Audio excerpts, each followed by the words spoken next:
Basically, fast broadband exists, but only if you and your internet service provider, ISP, are prepared to pay for it. The long-running battle and finger-pointing between NBN Co and ISPs such as Telstra, Optus, iiNet, Macquarie Telecom and Vodafone Hutchinson appears little more than an old-fashioned margin squeeze between wholesalers and retailers. But critics of the NBN CO's controversial connectivity virtual circuit (CVC) usage charge say affordable, top-speed NBN Internet won't be a reality to the majority of consumers until the charge is abandoned. Otherwise, it seems it's a choice. You can have it cheap and slow, or expensive and fast. And just who's right is something nobody, including the Australian Competition and Consumer Commission, politicians and the Telecommunications Ombudsman, seems able to unravel. Anyone who has ever been hit with excess data usage charges or a huge hike in their bill for overseas roaming will find it hard to sympathize with a telco crying poor. It's easy to see why consumers are finding it hard to care. But telcos warn as more people sign on for the NBN, the current punitive pricing structure is turning ISPs off paying extra for fast data speed access packages. That means instead of super fast internet, consumers are getting bottlenecks and slowdowns. According to David Foreman from the Competitive Carriers Coalition, CCC, which represents non-Telstra telcos including Macquarie Telecom and Vodafone Hutchinson, the CCC called last week for permanent changes to NBN CO's mandatory charging structure, saying if it was not amended, consumers would continue to suffer slow speeds because commercial reality was they couldn't provide them. The concerns were quickly echoed by Optus and TPG. Mr. Foreman warned the escalating cost for ISPs to pay extra data charges to NBN Co was limiting speeds and causing a usage bottleneck that lessened the benefits of the NBN. At the core of the argument is a simple margin squeeze, Mr. Foreman said, because of NBN CO's pricing structure. NBN Co says its pricing model is designed for CVC charges to fall as demand for bandwidth grows.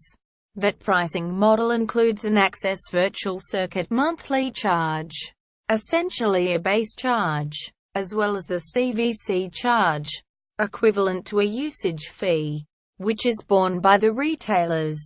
The telcos say as internet data usage goes up, they pay increasing usage fee totals to NBN Co, which can't be passed on to consumers, who are largely on plans with unlimited data usage. It's costing telcos more to deliver data over the NBN, slashing their profits. Consumers subscribing to NBN packages sign on for fast internet, but only receive those speeds if telcos buy enough capacity. And the telcos say they are struggling to, or choosing not to buy it under the CVC regimen. So fast speeds exist but commercial reality means they're not easily accessible. The CVC charge has been reduced twice and is now $15.75 per megabits per month.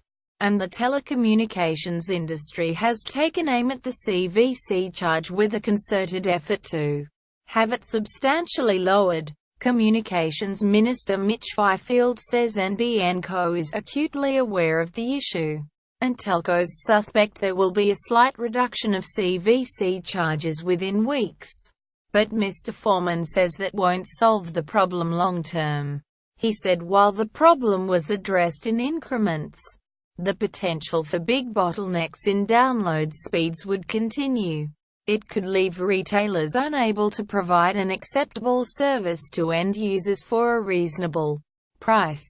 He said, fundamentally we have is an old-fashioned wholesale retail margin squeeze, caused by the way the wide telcos have to buy services from NBN. But it affects consumers in terms of internet speed. Quote, Mr. Foreman said, consumers have these lovely flat-rate broadband pricing plans now, But when the retailers buy a connection to your house from NBN, they have to buy two things: an access service, which is a fixed rate every month, and the price of that changes depending on how fast the connection is. Then they also have to pay the CVC, essentially a usage charge. As everybody downloads more data, the retailer has to pay NBN more for that usage charge. That's all very well, but that amount of data that people download is growing so fast. It increased about 10 times from 2010 to 2015 and almost doubled from 2014 to 2015. Retailers can't afford to buy more CVC capacity at the same pace usage has grown. The result is it costs the retailer more money to buy and deliver a service to the customer for which they are getting paid the same, and it squeezes the margin away. Quote, Mr. Foreman says he suspects NBN Co will drop prices in the next couple of weeks, but they'll dial it down just enough to make the pain go away at the moment. And then it will creep back up and then they will dial it down again. But it won't solve the problem ultimately. And some people will continue to find NBN painfully slow. And MPs will continue to get phone calls from constituents asking why the NBN is so rubbish, he said. Optus has warned the pricing model, which has been lowered in increments, but not quickly enough to reflect increased downloads, has the potential to limit the benefits of the NBN. During busy times when use is heavy, customers are unlikely to be getting the speed expected, Optus says. But NBN boss Bill Morrow says ISPs have to do their bit to keep costs low, not just rely on lower access charges, while pledging that NBN Co would continue to reduce access charges. Mr. Morrow said telcos had to look at their own cost structures. They have to look at their cost structure. They have to look at what retail price that they can actually command. And have they even tried going out to see what people are willing to pay? He said. Clearly, everybody wants a cheaper price, but that doesn't necessarily mean we all get it.